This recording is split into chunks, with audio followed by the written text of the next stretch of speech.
In front of us lies the largest wealth generating opportunity of all time.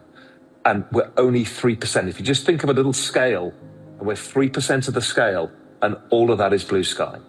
That's what we've got ahead of us. Your game is to hold on to your goddamn tokens from 3%, $3 trillion to $100 trillion. You don't need leverage. You just need time. You need patience. You need to expect 35% drawdowns in bull markets many times and not be phased. You need to expect once every 4 years, a down 70 or down 80% market, you'll feel terrible. But 3 years later, you'll be at all-time highs and accelerating through them and your wealth will be compounding. Raoul Pal, CEO of Real Vision and a veteran macro analyst, predicts that the crypto market will reach a $100 trillion market cap. He emphasizes that success in crypto isn't about timing the market or chasing quick gains, but about holding strong through cycles. While drops of 35% in a bull market and 70 to 80% crashes every 4 years are inevitable, those who stay patient and resilient will reap massive long-term rewards. History shows that holding through the volatility leads to new all-time highs and significant wealth growth. So we're going through this profound period of change where first we're going to get this super acceleration of productivity, of asset prices, something we can really participate in, beyond which it becomes a very dark world I call the economic singularity, which I don't think of as a pessimist. I don't know what this means for us and how we're going to figure it out. So I kind of figure out we've got 5 or 6 years to unfuck our future, to solve the issue that we don't know what even the study of economics means in the future, what financial markets are, what assets are, what businesses are. So it's the period we need to really focus on wealth accumulation and to try and make as much money as possible. You'd rather go into this with your lifestyle covered, your future secure, and then we can figure out this complicated future. What I don't want to be doing is figuring it out while launching a new business in the early 2030s and everything has changed. So, it's kind of, we can see it ahead, like the steel mills in Sheffield in the UK or Pittsburgh in the US. We can see that these things are going to be closed down. We can see there's immense opportunity before it happens. So that is the ride we're on. And this is one of the key things for crypto that I try and tell everybody. It's like, I don't care whether you believe in, the libertarian angles. I don't care whether you believe that the technology is not for you. What you need to believe in is your future, and this is the only opportunity you're going to get to do that in this period of time. People need to understand what is going on here. This is not just Bitcoin and a pristine collateral layer. It's not a bunch of cryptocurrencies that people are trading. What this blockchain technology, is the security truth layer to the internet. Without it, the internet cannot progress with AI. AI, we're bringing in something we've never had before, non-human activity. Non-human activity and human activity will need to prove what is what and who is who. But also, as we go increasingly digital, every day is more digital than tomorrow. Tomorrow is always more digital than today. Everything from every contract that we do, all of this stuff, and humans live by a system of contracts, whether it's tickets, agreements, everything, even me turning up on the Zoom call today is a contract. All of these contracts, some have value, some don't. The ones with value are generally done via paper and some sort of ledger system of which somebody notarizes it, if you think about a property. But what we're moving towards is a way that we can do this digitally in a way that is trusted because there's no central party in the way. And so this scales everything from ticketing to value to artwork to money to everything. This blockchain also proves who is a human, who isn't.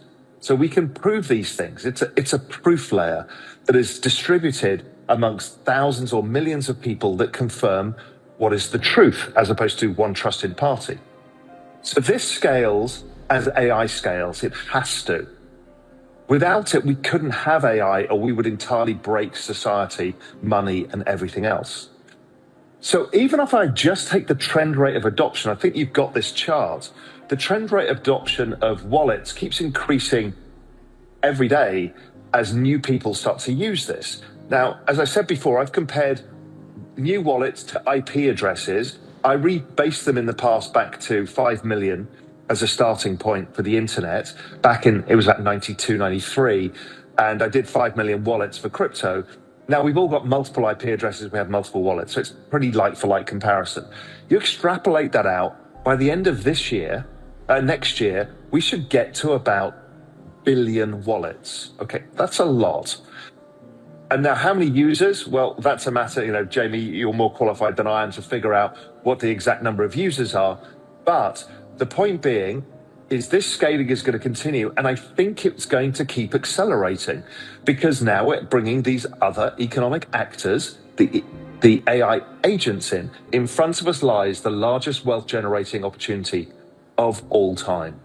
And we're only 3%. If you just think of a little scale, and we're 3% of the scale, and all of that is blue sky.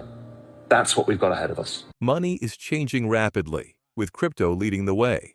The market is already worth $3 trillion, and Raoul Pal expects it to reach $100 trillion by 2034. As governments struggle with debt and inflation erodes savings, digital assets are gaining popularity. Blockchain is revolutionizing transactions, cutting out middlemen, and increasing security, while AI is also getting involved and earning in crypto. With wallet users expected to reach 1 billion soon, this shift is unstoppable. Those who pay attention now will be ahead when crypto takes off. Let's hear more from Raoul Pal on the future of crypto. Your game is to hold on to your goddamn tokens. From 3%, $3 trillion to $100 trillion. That's the game number one. That's not trading around it. That is not using leverage to try and juice extra returns. As of a asset class that produces la-la land returns anyway, you don't need leverage. You just need time. You need patience. You need to expect 35% drawdowns in bull markets many times and not be phased. You need to expect once every 4 years, a down 70 or down 80% market, you'll feel terrible. But 3 years later, you'll be at all-time highs and accelerating through them and your wealth will be compounding. I had dinner last night with a friend of mine who invested first Bitcoin at $3 and he still holds it to this day. He's now become one of the richest people in Silicon Valley and very quietly just did this one trade, didn't really do anything else. So that's one thing. The other thing is once you're in this space, you start to see other people making more money than you. You see them making 100x on a meme coin or 1,000x. They start showing their P&Ls on Twitter and you start to feel like you're just not getting it right. You're holding in Bitcoin, Ethereum, and Solana it's only gone up 250% in the last year, and it's just not good enough. You've got to stop thoughts like that. That FOMO will force you to buy stuff you shouldn't buy. You will go too far out of the risk curve, and you will end up caught as the tide goes out, and you will lose the money. And if you lose your money, you lose the ability to participate in the mega trend. Rule number one. Don't lose control of your tokens. And that brings you into, okay, so how do I asset allocate? It's complicated. There's so many cryptos. Well, if you just want to keep it simple, stupid, just buy Bitcoin, go to the beach and don't do anything. It'll outperform any business that you ever create in terms of annual performance. I mean, that's a horrible thought that I've realized. But at 150% performance, even if it comes down to 50% a year, most businesses don't grow at 50% a year. So it becomes very difficult to even justify starting a business, which is a bit weird. But really how I prefer to see this space is it's a broader adoption than just Bitcoin. Bitcoin is one of the big use cases, but it's not all of the use cases.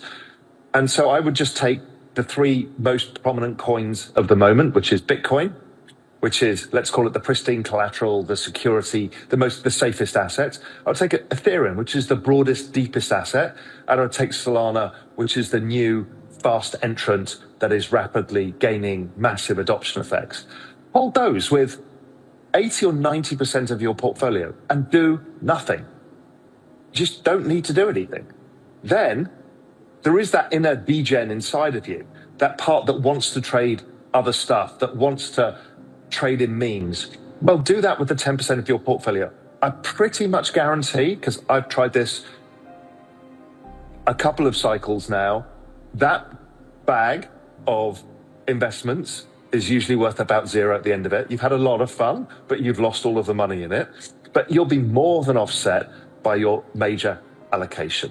So it's things like this that are really, really important, is don't use leverage, because leverage means when the price goes against you, you lose your tokens. Don't buy stupid shit. Don't go too far out the risk curve with too much, because if that token doesn't work, you've lost control of your money and your ability to participate in the big trade. Don't FOMO into stuff because you don't understand it either. You don't know, you don't have an edge, don't pretend you do just because your mate told you. You know, the reality is that every time a friend of mine tells me to buy some meme coin, and I'm at a weak moment, maybe I'm tired, maybe I'm hungover, and I buy it, it usually goes down 80% almost immediately.